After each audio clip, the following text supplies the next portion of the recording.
Welcome to T2T Boxing in association with Boxer and IFL TV here at the press conference for Anthony Mundine versus Austin Trout. Here we have Anthony, the man Mundine. Thanks for joining us, Anthony. Big fight coming up, May 9th, Austin Trout. So it had nearly happened a few years ago, it's happening now. What are your thoughts on the fight and how it's going to pan out tactically? My thoughts, I mean, it's a good fight. You know what I mean? It's a fight that's very. People think it's going to be competitive, but I think I'm too much for it. And I'm going to prove again to the boxing world and the writers and experts that I'm definitely a force to be reckoned with and somebody that needs to be talked about. Absolutely. And we spoke with Austin earlier in the week, and he feels that his amateur background is going to come into play, and perhaps he said that he thinks he'll fade later in the fight. And we've seen recently in the last few fights that's not been the case, certainly against Rabchenko. How's camp gone compared to the last few camps, and how are you feeling physically going into this fight? I feel good. I mean, a couple of injuries I need to take care of, but that's happened in a lot of preparation.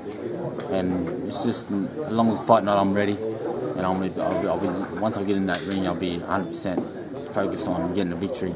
I'm too much for Austin. No matter what amateur background he got, I'm going to make him engage. He's going to have to, punch with me, and I'm going to make a fight of this one. See, and we've seen before, he struggled when he's taken big punches, Dawson, but obviously, the big ones against Canelo and Lara. Do you feel that you've got the power to put him down? Definitely. I'm a big boy. I'm a big boy at this weight, and when I sit on my punches, they can sting.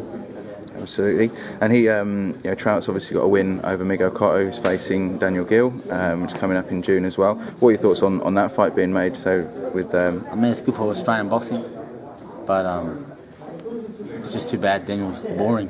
You know what I mean? Boring fighter, boring personality. No one really gives a crap about it, but it's good for Australian boxing, and hopefully he can win.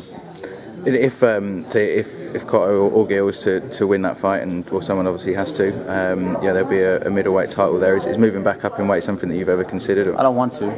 I mean, I think they're fighting at a catch weight. I'd fight at a catch weight, but I don't want to move back up. I'm focused on the 154 and fighting the best fighters at 154. But a catch weight can be, I think they're fighting at 156. That can be talked about.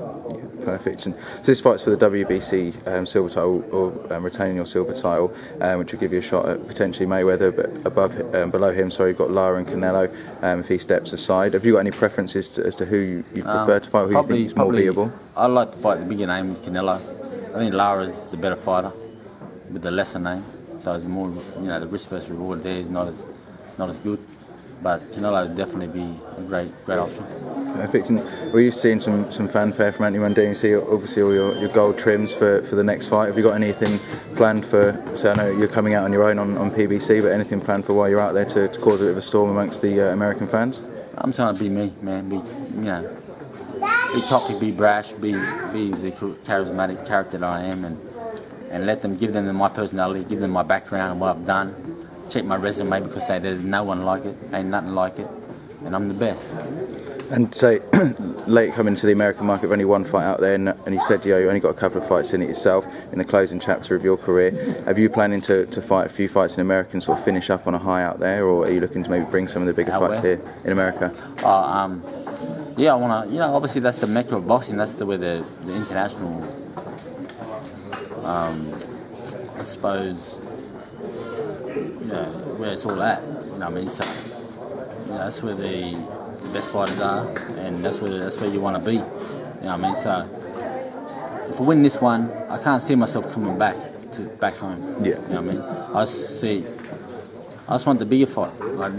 This is a big fight, but next one, win this one, I want a bigger fight. Win that one, I want a bigger fight. So all these fighters are, US based. Absolutely. And so, I know you've been asked about this a million times, but Mayweather Pacquiao this weekend, so potentially looking at the winner there, you've been in the sweeps for that. Who are your thoughts on who's going to win that, and what do you think is the sort of keys to victory?